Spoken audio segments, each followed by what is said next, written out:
kanthi babin masih babin saking keparang nderek nglancarake lumadine bersih dusun utawa bersih desa Mbang Reja kene wah iya muga sing dadi niate warga masyarakat kang ditata karo panitia tur dipayungi Bapak Kades muga-muga terwujud ya dijabah dening Allah taala.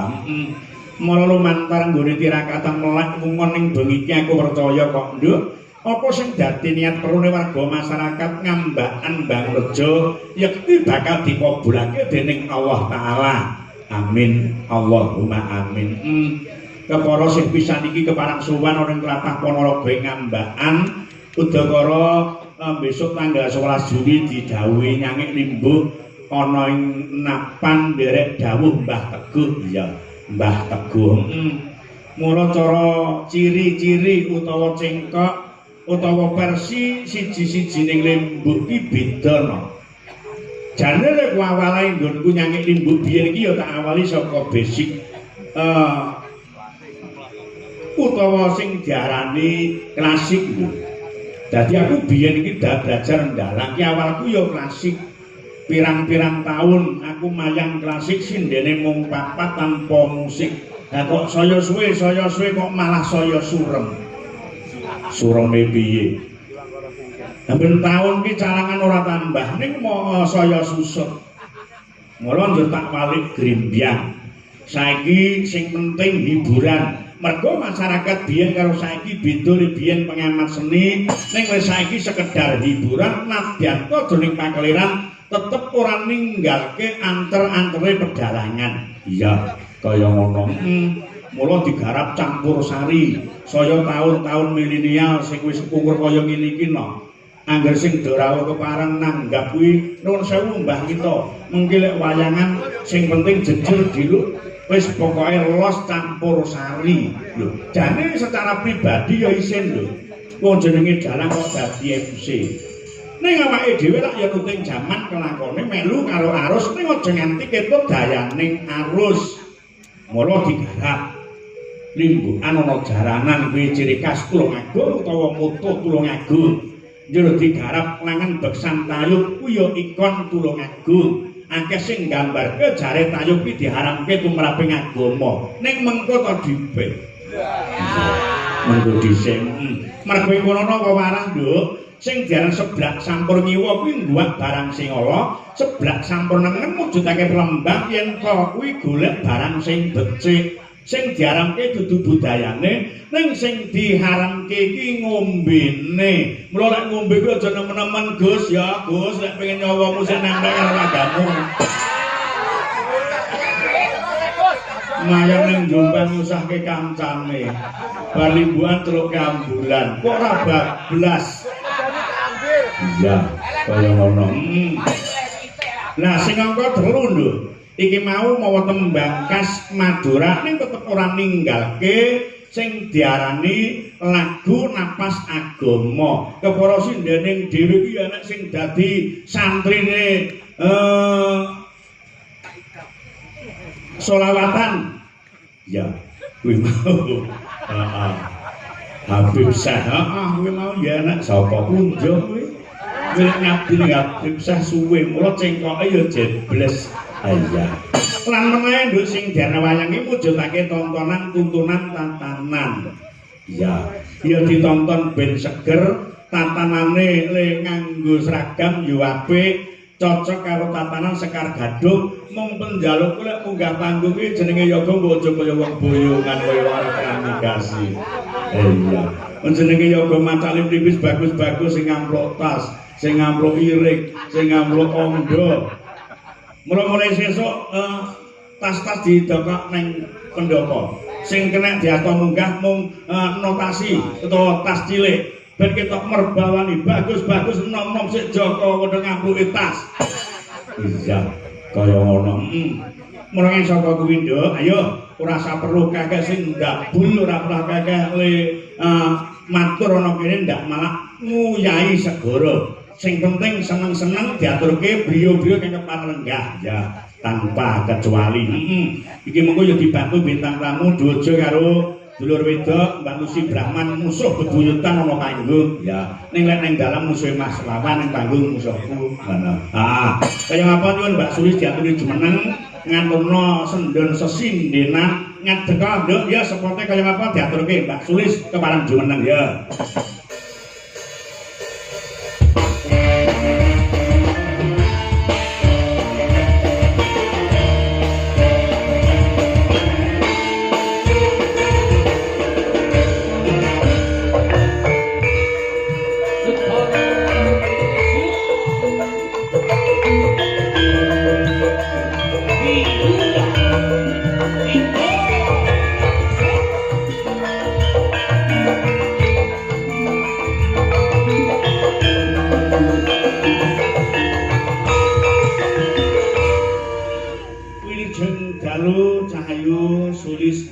Margareta mbok sapa dawa tenang jenenge.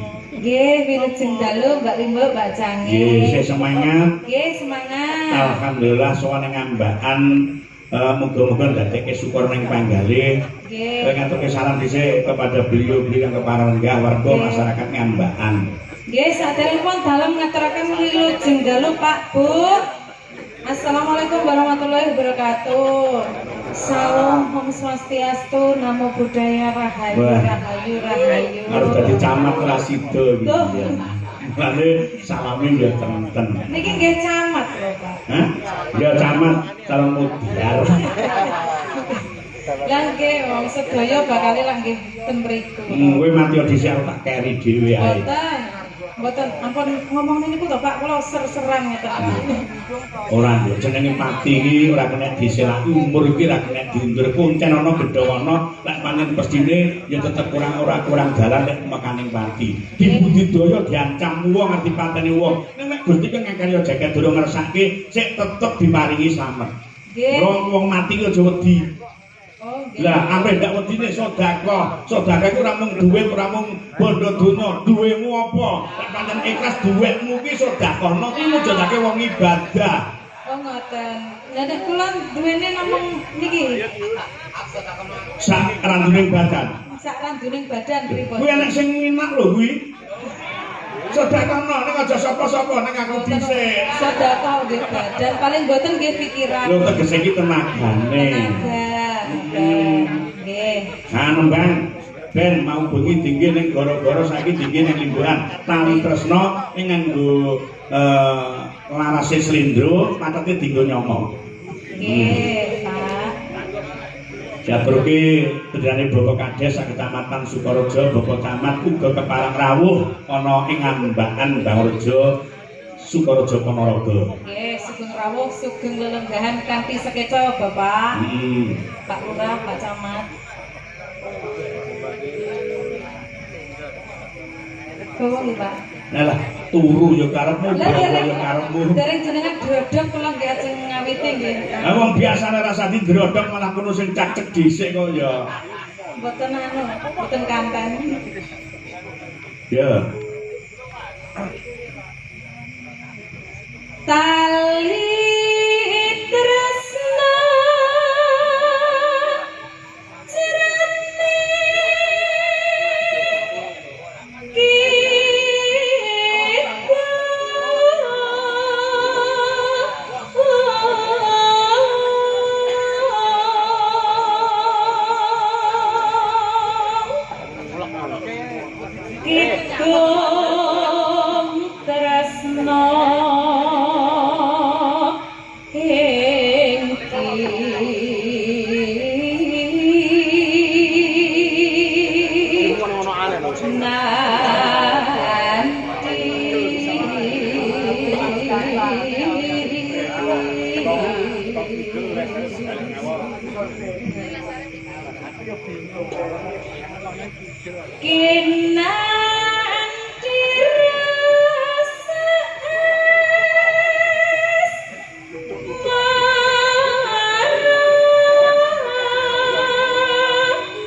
Lho, Lis. Dalam. Iki tak hayati, tak amati. Nggih. Pak iki anggere krungu Kinanti sing nggo tembang iki kelingan jaman nom. Yen getun aku lek ngrungokke ngene iki. Lah napa kok betul? Getun biyen aku dadi wong lugu ngono. Oh, Dadi jane ngerti jajane Gusti Allah iki pengibumu tok aku ora pernah nakal sing werna-werna. Eh, Pak. Berarti jenengan nggih namung kalah ibu niki. Ya wis mek karo ibumu nyelontok kuwi dadi aku ora ngerti. Kalah liyane mboten ngerti. Blas dikang kono piye, tempe kono piye, apem kono piye aku ora ngerti blas. Saestu, Pak. Tenang. Jajan omongan, Pak. Aduh. Mbak Lucy kok jenengan marahi ngono to, Mbak? Mbak Lucy niki pun gatel, Pak. Ben dipek sik. Nek kono ngempek lah ngebrolne kene kan seneng lek dibrolne ngono. Asmara keketi nali. Jadi iki go menghibur beliau sebagai kepala desa Kecamatan Sukorejo, mengingat sebagai kepala desa tanggung jawabnya kuwi abot sangat luar biasa dengan adanya program-program terbaru iso mumetne kepala desa. Iya. Jenengan kok ngertos, Pak? Jarene Mbah Dongkol iki aku momen karo Mbah Didi. Tali tresno jempi Kapang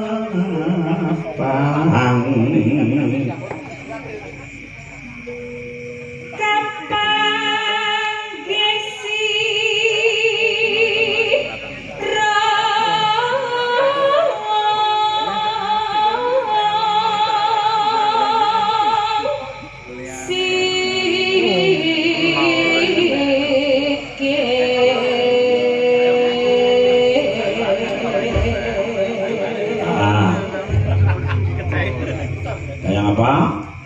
Dadraske tembange alus Tali Tresno Mbak Sulis Eva dados Tali tresno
jroning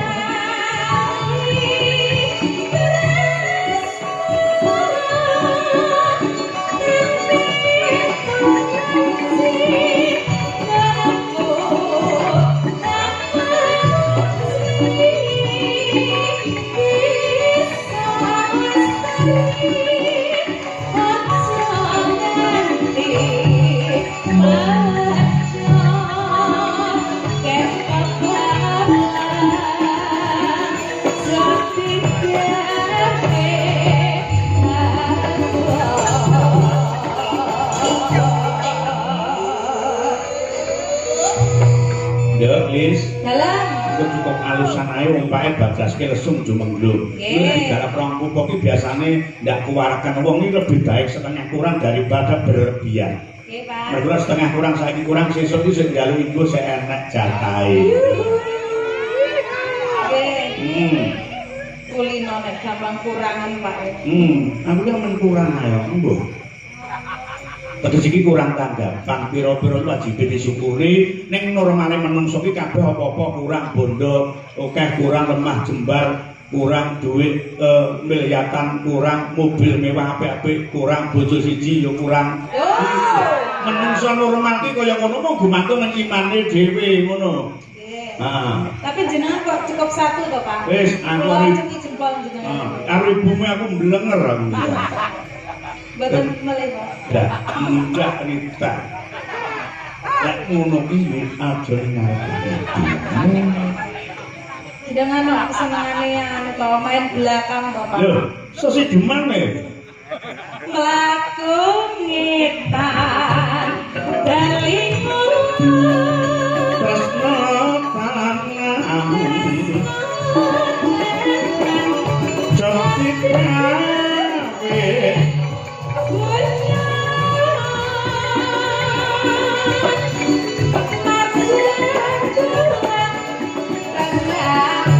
ya, yang apa? Lesep, seneng bro, anak wedok. Mita, dia, Kak Imas, Ruki.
luar biasa.